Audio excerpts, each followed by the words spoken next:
కళ్యాణ్ పర్యటన అంబేద్కర్ కోనసీమ జిల్లాలో కొనసాగుతుంది. రాజోలు నియోజకవర్గంలో కేసనపల్లి, గోడపల్లి ఈ పరిసర ప్రాంతాల్లో పవన్ కళ్యాణ్ పర్యటిస్తున్నారు.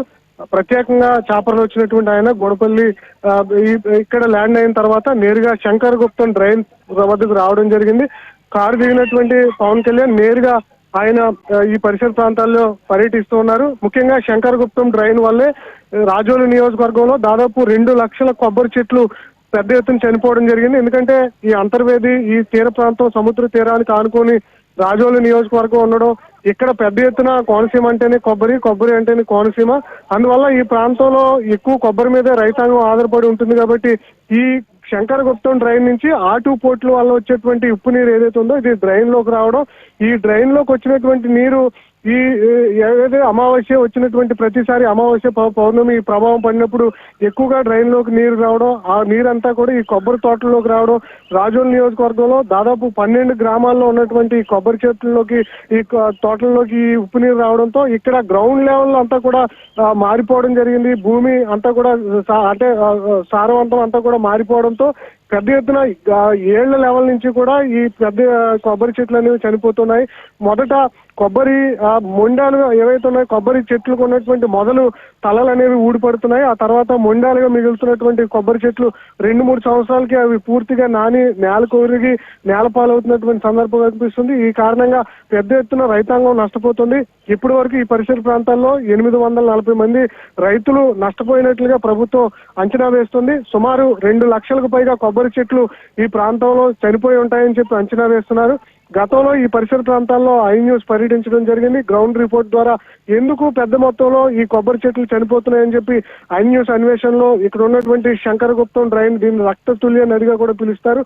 దీని వల్ల ఇక్కడ ఎక్కువగా సాయిల్ అనేది ఏర్పడడం, దానివల్ల ఈ కొబ్బరి చెట్లు చనిపోతుండటువంటి పరిస్థితులు ఉన్నట్లుగా ప్రాథమికంగా రైతాంగం కూడా అనుమానాలు వ్యక్తం చేస్తూ ఐ న్యూస్ కి చెప్పారు. ఇదే క్రమంలో ఇక్కడ ఉన్నటువంటి అంటే అధికారులు కూడా పరీక్షలకు ఈ మట్టిని పంపించడం జరిగింది.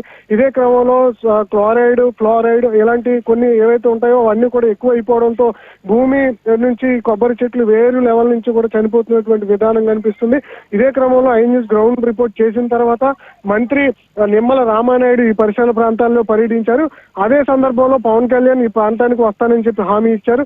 దానికి తగ్గట్లుగానే ప్రస్తుతం పవన్ కళ్యాణ్ ఇవాళ పర్యటిస్తూ ఉన్నారు. నేరుగా గోడవల్లి, కేసనపల్లి ప్రాంతానికి వచ్చినటువంటి పవన్ కళ్యాణ్ కొబ్బరి తోటల రైతులతో నేరుగా ఆయన మాట్లాడుతున్నారు. ఎందువల్ల కొబ్బరి చెట్లు చనిపోతున్నాయి అనేది అంశం కోనసీమ అంబేద్కర్ కోనసీమ కలెక్టర్ మహేష్ కుమార్ ప్రస్తుతం పవన్ కళ్యాణ్ కి వివరిస్తూ ఉన్నారు.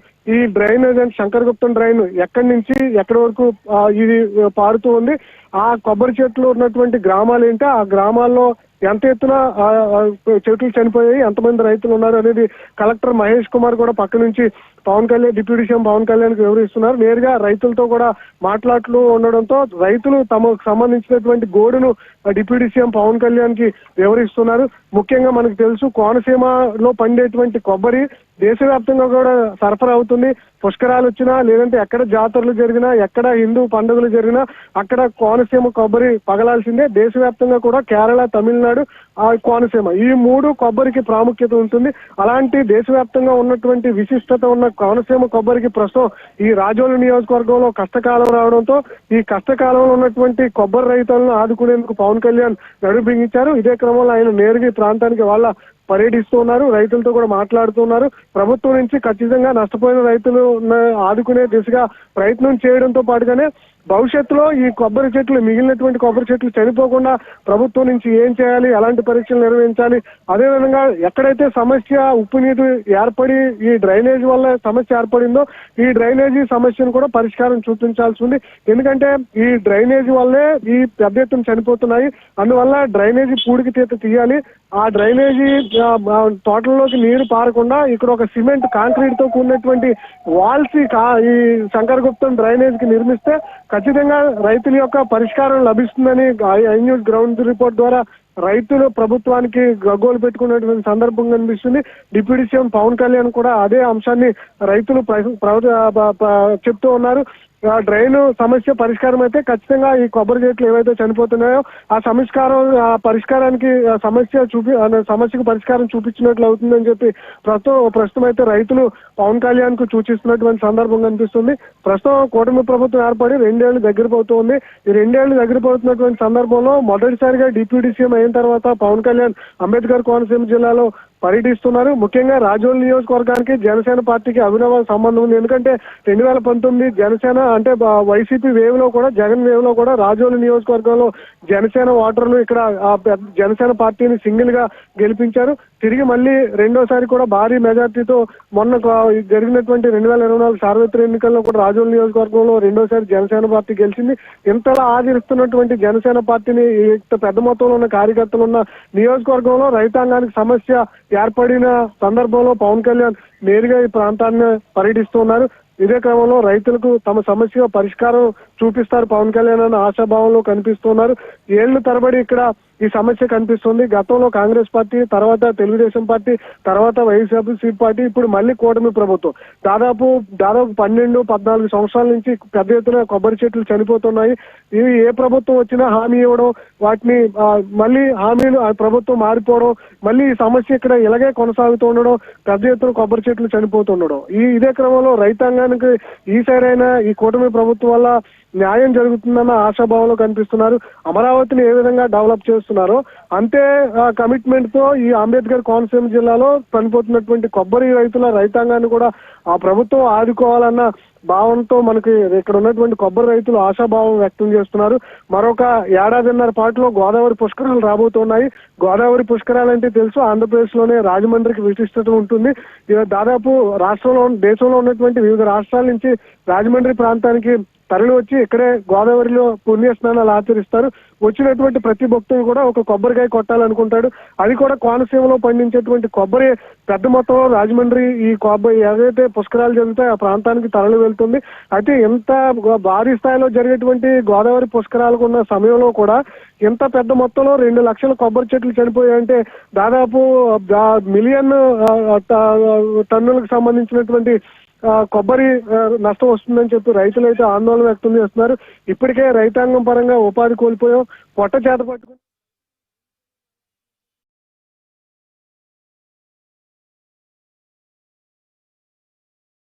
పార్టిసిపేటరీ డెమోక్రసీ అనేది డ్రైన్ ఉందో ఆ డ్రైన్ ఆయన పరిశీలిస్తూ ఉన్నారు. ప్రత్యేక చాపర్లో వచ్చినటువంటి పవన్ కళ్యాణ్ నడుచుకుంటూ కోనసీమ పరిసర ప్రాంతాల్లో ఉన్నటువంటి కొబ్బరి చెట్లను పరిశీలిస్తున్నారు. కోనసీమ కలెక్టర్ అంబేద్కర్ కోనసీమ కలెక్టర్ మహేష్ కుమార్ ప్రస్తుతం డిప్యూటీ సీఎం పవన్ కళ్యాణ్ కి సమస్యను ఎక్స్ప్లెయిన్ చేస్తున్నారు. వాస్తవంగా దాదాపు 12 గ్రామాల్లో ఈ సమస్య ఏర్పడింది. ఆ సమస్య మొత్తం కూడా ఈ డ్రైనేజ్ వల్లే వస్తుంది. ఎందుకంటే ఈ తీర ప్రాంతాన్ని ఆనుకుని రాజోల్ నియోజకవర్గం ఉండడం జరిగింది. దాదాపు అంతర్వేది ఈ పరిసర ప్రాంతాలు దగ్గరగా ఉండడం, సముద్రపు ఆటుపోట్లు కారణంగా సముద్రంలో ఉప్పు నీరంతా కూడా ఈ శంకర్ గుప్తం డ్రైన్ లోకి చేరి ఈ శంకర్ గుప్తం డ్రైన్ నుంచి ఈ 12 గ్రామాలు ఏవైతున్నాయో ఆ గ్రామాల గుండా వెళ్ళేటువంటి కొబ్బరి చెట్లు ఏవైతున్నాయో ఆ ఉప్పు నీరంతా కూడా ఈ కొబ్బరి చెట్లలోకి తోటల్లోకి చేరడంతో ఈ కొబ్బరి చెట్లు పెద్ద ఎత్తున చనిపోతున్నాయి. ఇప్పటి వరకు 2 లక్షలకు పైగానే కొబ్బరి చెట్లు తలలు రాలి మొండాలుగా మిగిలి తిరిగి సంవత్సరాలు గడిచే కొద్దీ ఆ మొండాలన్నీ కూడా నేలకూలి కొబ్బరి తోటల్లో రైతాంగానికి పూర్తిగా నష్టం చేకూరుస్తున్నటువంటి సందర్భం కూడా కనిపిస్తుంది. ఇదే క్రమంలో మనం చూస్తున్నాం కదా, గతంలోనే ఐ న్యూస్ ఈ అంశం మీద ఒక గ్రౌండ్ రిపోర్ట్ చేసింది, ఈ పరిసర ప్రాంతాల్లో పర్యటించడం జరిగింది. ఇదే క్రమంలో ఐ న్యూస్ ఎఫెక్ట్ తో గతంలో ఈ పరిసర ప్రాంతాల్లో జలవనరుల శాఖ మంత్రి నిమ్మల రామానాయుడు పర్యటించారు. ఆంధ్రప్రదేశ్ ప్రభుత్వం కూడా ఈ సమస్యకు పరిష్కారం చూపుతామని హామీ ఇచ్చింది. అదే సందర్భంలో పవన్ కళ్యాణ్ కూడా ఈ రాజోలు నియోజకవర్గంలో ఉన్నటువంటి రైతాంగాన్ని, కొబ్బరి చెట్లు రైతాంగాన్ని మేము ఆదుకుంటామని చెప్పి ఆయన అంటే పరిశీలిస్తానని చెప్పి హామీ ఇచ్చారు. హామీకి తగ్గట్లుగానే ప్రస్తుతం ఆయన పర్యటన చేస్తున్నారు. ఇదే క్రమంలో చూస్తున్నాం కదా, జన సైనికులు ఉత్సాహంగా పరుగులు పెడుతున్నారు. పవన్ కళ్యాణ్ రాకతో రాజోలు నియోజకవర్గంలో ఉన్నటువంటి పవన్ కళ్యాణ్ అభిమానులు, జనసేన పార్టీకి సంబంధించినటువంటి కార్యకర్తలు, సాధారణ ఇక్కడ ఉన్నటువంటి స్థానికులు పవన్ కళ్యాణ్ చూసేందుకు పెద్ద ఎత్తున తరలి వస్తున్నారు. వీరిని కంట్రోల్ చేయడానికి పోలీసులు కూడా కొంత ఇబ్బంది పడుతున్నటువంటి సందర్భం కనిపిస్తోంది. వాస్తవంగా ఈ మధ్య మనకు తెలుసు ఇటీవల 2 ఎన్కౌంటర్లు జరగడం జరిగింది. ఎడ్మాకు సంబంధించినటువంటి అనుచరులు ఈ ప్రాంతంలోనే పోలీసులు అంటే రావులపాలెం ఈ కోనసీమలో కూడా అదుపులో తీసుకుండడంతో పటిష్టమైనటువంటి పోలీసు భద్రత మధ్య ప్రస్తుతం డిప్యూటీ సీఎం పవన్ కళ్యాణ్ యొక్క పర్యటన కొనసాగుతుంది. స్థానికంగా ఉన్నటువంటి కొబ్బరి రైతులతో పవన్ కళ్యాణ్ ప్రస్తుతం మాట్లాడుతున్నారు. ఈ సమస్యకు ప్రభుత్వం నుంచి ఖచ్చితంగా పరిష్కారం చూపించి రైతాంగానికి మేలు చేసే దిశగా డిప్యూటీ సీఎం పవన్ కళ్యాణ్ అడుగులు వేస్తున్నారు. ఏదైతే శంకర్ గుప్తం డ్రైన్ ఉందో దీన్ని పూడికి తీయాలి, అదేవిధంగా ఎంత నీరు రాకుండా వాల్స్ నిర్మించాలి అనేది ఇక్కడ రైతాంగం పవన్ కళ్యాణ్ కి విజ్ఞప్తి చేస్తుంది. ఇదే క్రమంలో ఆయన హామీ ఇచ్చినటువంటి సందర్భంలో త్వరలో ఇక్కడ ఉన్నటువంటి రైతాంగానికి మేలు జరగబోతుందా లేదనేది మరొక గ్రౌండ్ రిపోర్ట్ ద్వారా తెలుసుకునేటువంటి ప్రయత్నం చేద్దాం. ప్రస్తుతం అయితే అంబేద్కర్ కోనసీమ జిల్లా రాజోల్ నియోజకవర్గంలో డిప్యూటీ సీఎం పవన్ కళ్యాణ్ పర్యటన అనేది చాలా ఉత్సాహంగా సక్సెస్ఫుల్ గా సాగుతున్నటువంటి సందర్భం ఈ పరిసర ప్రాంతాల్లో కనిపిస్తుంది. బాలుతో గణేష్, ఐ న్యూస్.